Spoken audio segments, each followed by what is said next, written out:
Before we begin this video, I would like to invite you to our site CasinoGlow.com and claim amazing bonuses waiting just for you, from no deposit bonuses to free cash and much more. So check them out and enjoy them.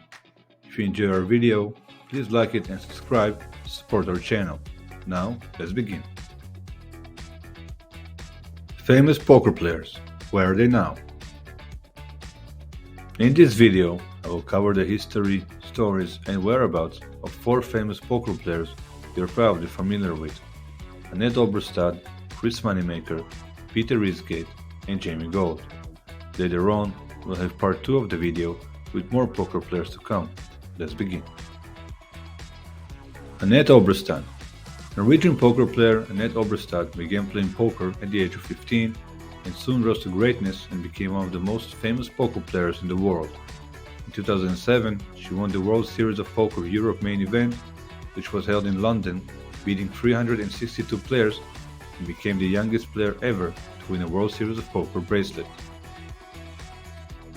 Oberstad was such a great poker player that she even won an online tournament without looking at her hole cards the entire tournament, except for once when she was in an all-in situation. She thus demonstrated the importance of position in the game of poker and less the importance of the cards you are dealt. In January of 2010, she came close to another big score but fell short in the end, finishing in 7th place in the Aussie Millions main event. Later that same year, she won the EPT London Heads Up event, taking home close to $190,000. Annette Obrestad's current live tournament winnings stand at $3.9 million, and according to Hand and Mob, her last recorded live cash was in June of 2018. So, if she's not playing poker anymore, what is she up to these days? These days, Annette Obrestad runs a YouTube channel dedicated to makeup. Her channel, Annette's Makeup Corner, launched in 2018, and at the moment of recording this video, has over 45,000 subscribers. But how did this huge shift in her life occur? Around 2015, she switched her focus from poker to fitness. As she grew more obsessive with her eating and fitness, she was spending less time studying the game. Her passion for poker faded away, and without putting in the required work, she could no longer make money playing. The game continued to evolve without her. Annette started to experience chronic pain, first in her leg and then in her back, pretty much preventing her from doing any serious exercises. With 2 of her greatest passions now being off the list, she was searching for something completely new to immerse herself into. She began watching makeup channels on YouTube and fell in love with them. And then, in 2018, she decided to launch her own makeup channel, which is doing pretty great. So now, when you visit YouTube, you can choose to watch Annette, the poker player from old days, or current Annette, and enjoy her makeup channel. Chris Moneymaker. Chris Moneymaker is actually an important figure in the poker world. And before you ask, I'll give you the answer already. Yes, that is his real last name. So why is Moneymaker an important figure? His win in the 2003 World Series of Poker main event set off a chain of events that created what's known today as the poker boom. Legendary win over Sam Farha in the final heads-up skirmish of the main event created the famous Moneymaker effect, giving hope to millions of people worldwide that they, too, could replicate his success, even though they are not poker pros. If he did it, so can they. Think about it. Here you have an accountant from Tennessee who paid $86 to play a satellite online in order to win a seat at the World Series of Poker main event, and not pay $10,000 directly for entry. So, Moneymaker eventually won the satellite, got his seat at the main event, won it, and took home the prestigious bracelet and a staggering amount of $2.5 million. Now, that's a dream coming true. He was soon signed by PokerStars and became one of the room's main ambassadors.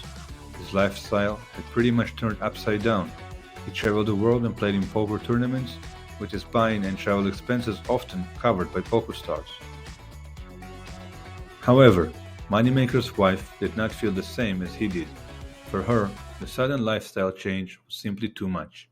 She couldn't keep up with all the traveling and partying and eventually the two decided to go their separate ways. But even with the divorce, Moneymaker was still in a great place financially and continued to play poker.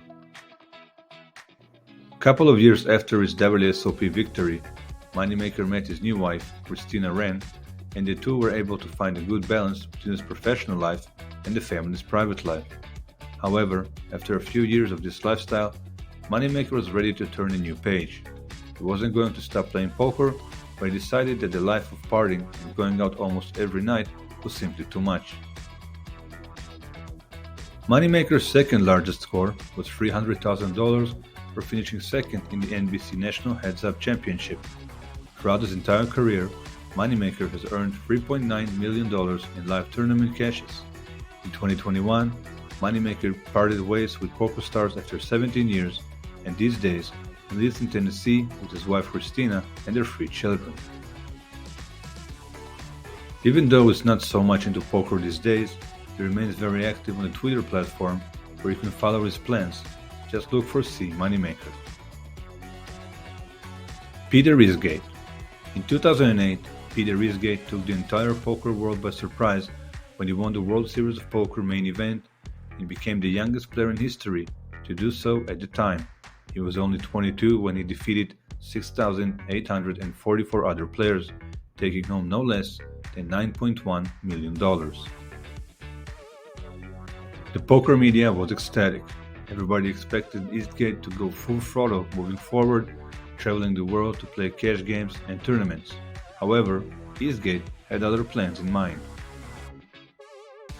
He continued playing poker for a couple of years, participating in tournaments and appearing on a few poker shows, but it was pretty clear his heart just wasn't in it.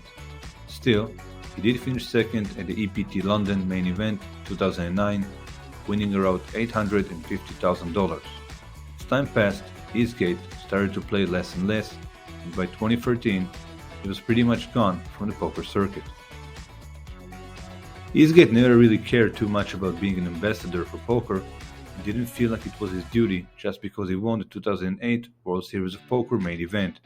He simply didn't feel he owed anyone anything, and soon after his big win decided that being a full-time poker pro just wasn't his dream and not what he wanted to do with his life. Eastgate was signed by PokerStars and spent a couple of years traveling the circuit and playing in some of the major tournaments around the globe. He had a few decent scores after the main event, but as 2010 rolled out, he was nowhere to be found. Later in 2010, Eastgate made an official statement that he was retiring from poker, and the news came as quite a shock due to his success and being so young. Now, if that wasn't surprising enough, he even decided to put his main event bracelet up for auction on eBay. All the cash was intended to go to charity, but many still characterized this move as disrespectful. When the bracelet appeared on eBay, Tony G was eager to purchase it. According to Tony, he wanted to buy Eastgate's bracelet so he could use it as a collar for his dog, classic Tony G behavior. The bracelet was eventually sold to an unknown bidder for the amount of $147,500, and the money went to UNICEF. So selfish it wasn't, as some tried to claim. Eastgate's lifetime winnings now stand at $11.1 million, and in 2013, he was completely done with poker. He moved back to Denmark, tried to study biomedicine, but dropped out, and these days is just relaxing and enjoying life until he decides what he wishes to do next. Jamie Gold. In 2006, Jamie Gold was a talent agent and not a poker pro, but that year he won the World Series of Poker main event, overcoming the biggest ever main event field, featuring 8,773 players and taking home $12 million. During the tournament, Gold didn't try to figure out the math and ranges, but instead talked with his opponents to get a read off of them. Gold was far from being a top player in this field, but as in poker, he had some luck during the tournament, had an amazing run, and was able to confuse his opponents with his talks. He was annoying, but did not break any rules. In the end, this strategy worked out for him. Now is where things get more interesting. It seems that Gold and LA TV producer Bruce Crispin Laser had some kind of deal prior to the tournament, and after Gold's win, Laser sued Gold for half of his main event winnings asking him to honor the deal they made prior to the event. Later used a voicemail sent to him by Gold to support his claim, and while the matter was ongoing, $6 million of Gold's winnings were frozen. Eventually, the two reached an out-of-court settlement. Now, you must understand that poker and the rules of main event have changed since 2006, and it is because of Gold's strategy during the 2006 main event that the WSOP adopted the rule players weren't allowed to discuss their hole cards while actively involved in a pot. At the time, Gold was sponsored by Bodog, and because of his main event win, he was invited to all major poker shows, including Poker After Dark, High Stakes Poker, and NBC Heads Up Poker Championship. It was then that Gold was playing in the toughest games around, and it took its toll. As for his tournament performance, Gold didn't have much success after the main event. In 2013, Jamie Gold became the second main event winner to put his bracelet up for auction, or at least so everybody thought. However, Gold explained that the bracelet was no longer his to sell, so he wasn't the one who created the auction. The bracelet was eventually sold to an unknown bidder for the amount of $65,725. How the bracelet found its way on eBay remains a mystery, and Gold briefly explained that it was a legal matter that he wasn't allowed to discuss. It was out of his hands. He did express his regrets over the whole situation and said that he'd never sell it if it were up to him. Over the years, Gold continued to play poker and simply changed his approach. He's been actively involved in numerous charitable causes, using his celebrity status and his contacts in the entertainment industry to raise more than $480 million for charity between 2005 and 2017. In 2017, Gold went on to launch Ace & King Productions, a company producing, developing, and financing films and TV products. In 2019, he returned to the limelight, appearing on the Poker After Dark episodes produced by PokerGo. Gold said that poker is still an important part of his life, that he still plays in local cash games regularly, but is not interested in chasing televised or streamed tables unless they're taking place nearby and are super convenient. Gold is also very active on his Twitter, Real Jamie Gold, where he updates about his recent poker exploits as well as any charitable events he's involved with. Thank you for watching. Hope you enjoyed this video, and if so, please like it and subscribe. Also, reminding you to visit our site CasinoGlow.com to claim the great bonuses and take advantage of our promotions waiting just for you. Enjoy and have a wonderful day.